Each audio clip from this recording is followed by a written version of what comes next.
Good morning, dear students. I hope you all are at home and safe. Children, in the previous class, we have learnt about the chemical reactions, like what are chemical reactions, how we write the chemical reaction. But most of the students complain, ma'am, there are so many reactions in the chemistry. How may I am going to learn them? So, my dear students, don't worry. Today we are going to visualize the chemical reaction in a very interesting way with the help of these blocks which I picked from the toy box of kids. Since there are so many chemical reactions, we are going to divide them into 5 main categories. I am also going to show you how we can predict the reactions based on these types, so that you wouldn't have to remember all the reactions. So chemical reactions can be divided into 5 main types. Number 1, combination reaction. Number 2, decomposition reaction. Number 3, displacement reaction. Number 4, double displacement reaction. And number 5, redox reaction. I think you understand these are the 5 main types of chemical reactions. In this video, we are going to look at each type of chemical reaction and their examples. So, first of all, we will start with first type of reaction, that is combination reaction. So, what are combination reaction? If two or more substances combine together and forms a single product. You all know what are reactants in products? Reactants are the substances which combine, and product is the substance which is formed after the chemical reactions. So how we can define combination reaction? If two or more substances combine and forms a single substance, then such type of reactions are called as combination reactions. Let us visualize this with the help of these blocks. If I say that it is the substance A and it is the substance B, then they combine each other and forms a substance AB. Understood? If this is the substance A, this is the substance B, they combine with each other and form the substance AB. Let us understand this with the help of this example. Like, if it is the magnesium and it represents oxygen, then it forms the compound magnesium oxide. So it is an example of combination reaction, because two substances, magnesium and oxygen, combine together and forms a single product, that is magnesium oxide. Similarly, we can take one more example, like this is calcium oxide. It reacts with carbon dioxide. This is calcium oxide, this is carbon dioxide. When they combine together, they form calcium carbonate.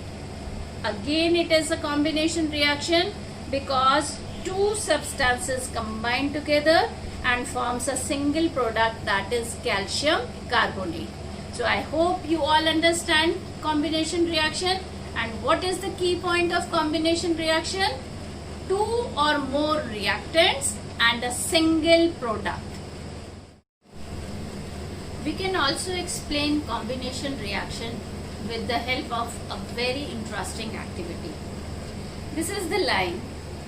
So, and this is the water, right?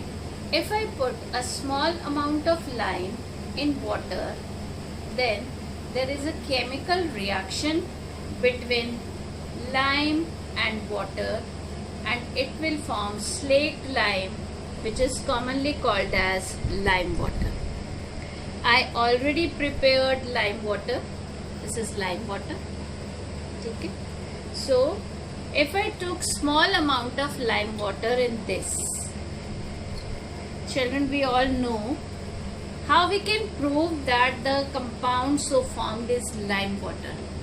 This we can explain with the help of a simple test, because we all know when carbon dioxide gases pass through lime water, the lime water turns milky.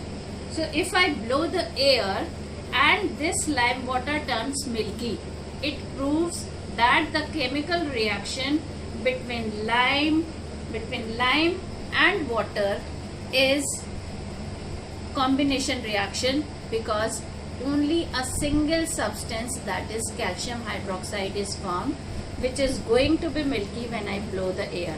So let's see what happened.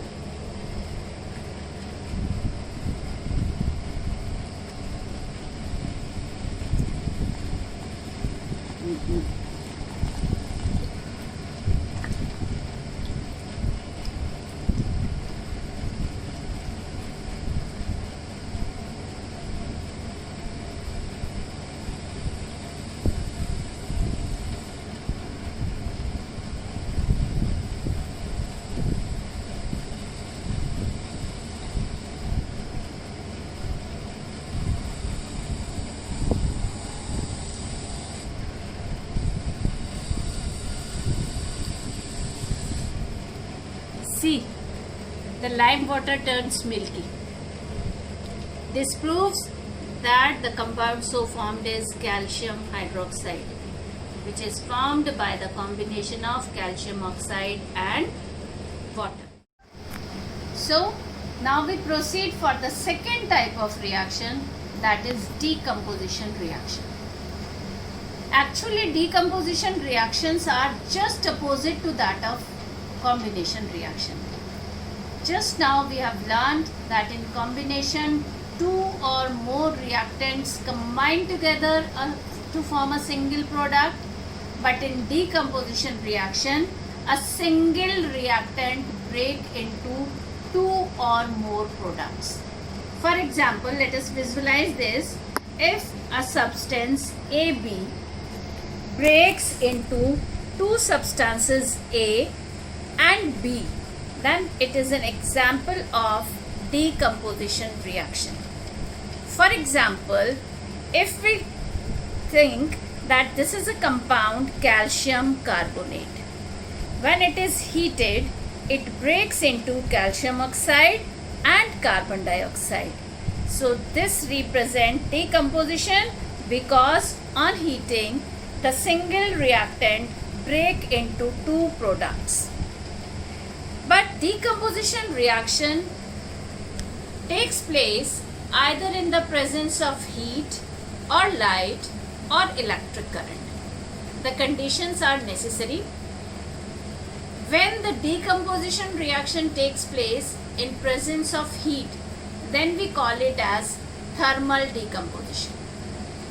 Just we saw calcium carbonate on heating break into calcium oxide and carbon dioxide. So actually it is an example of which type of reaction? Thermal decomposition reaction. The second type of decomposition reaction is photo decomposition. You know that the photo word we use for light. जैसे आपने photosynthesis. The green plants prepare food in presence of light. That is why we use the term photosynthesis. Similarly, when the decomposition reaction takes place in presence of light, then it is an example of photo decomposition. So if we think that it is a compound, that is silver bromide, when in presence of light it breaks into silver and bromine, it is called photo decomposition. This reaction is utilized in photography. Now the third type of reaction, in which the decomposition of substance takes place in presence of electric current. For example, water. This is H2O. When we pass the electric current into water, it breaks into hydrogen and oxygen. This reaction is called as electrolysis. Right? I hope you all understand all the three types of decomposition reaction. What are the key points of decomposition reaction? A single reactant and two or more products. Now the third type of reactions are displacement reactions. Before proceeding to displacement reaction, we must understand about the reactivity series. You know that all the metals do not have the same reactivity. Some metals are highly reactive and some metals are less reactive. So basically, what is reactivity series? How we can define it? The systematic arrangement of metals in the decreasing order of their reactivity is called as reactivity series. Means at the top of the reactivity series there is the most reactive metal, and at the base of the reactivity series there is the least reactive metal. We can learn reactivity series with the help of name of a scientist, that is P.S.C. Mezentin, where P stands for potassium, S stands for sodium, C stands for calcium, M stands for magnesium, A stands for aluminium, Z for zinc, I for iron, N for nickel, T for tin, and L for lead. This is the name of the scientist and the decreasing order of reactivity. After lead, there is the hydrogen, because it is also electropositive in nature. Then copper, mercury, silver, gold, and platinum. So if we write the whole reactivity series, we see that the potassium is the most reactive element and the platinum is the least reactive metal. And on the basis of this reactivity series, we can define displacement reaction. Those reactions in which one element take the place of another element. This may also be said like this, that if in a chemical reaction the more reactive metal displaces the less reactive metal from its salt solution, such reactions are called as displacement reaction. Let us visualize this with the help of these blocks.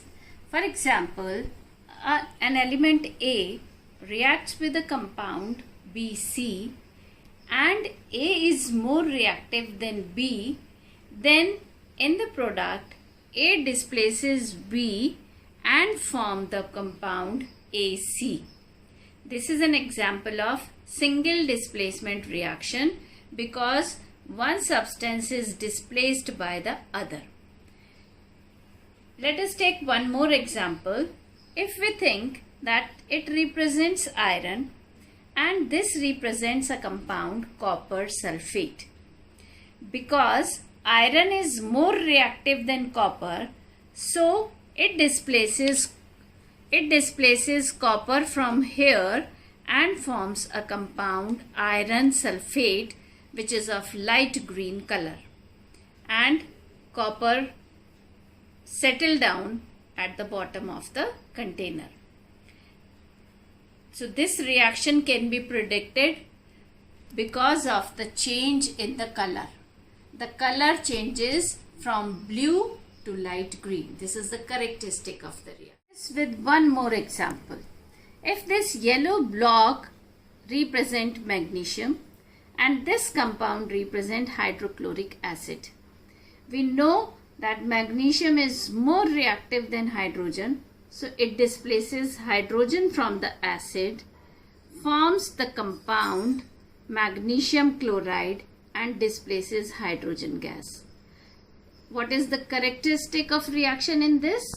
Evolution of gas. So we can also identify the type of reaction as well as the characteristic of reaction which is shown by that particular reaction, which help us to identify the type of reaction. Now the fourth type of reactions are double displacement reaction. Children, what are double displacement reaction? Actually, they are also called as precipitation reaction. We can define them as those reactions in which two compounds, like if we take two compounds, one compound and another compound, react together. Similarly, if we take these blocks here and the white with this, like this, these are the compounds. If we take two compounds which react together, then one element is displaced by the other and the two new substances are formed, like this. You can see the yellow is displaced by red and the two new substances with red and white combination and yellow and blue combination are formed. So this is an example of double displacement reaction. Now the fifth and the last type of reactions are redox reaction. We will continue with redox reaction in my next video. Wait till then. Goodbye.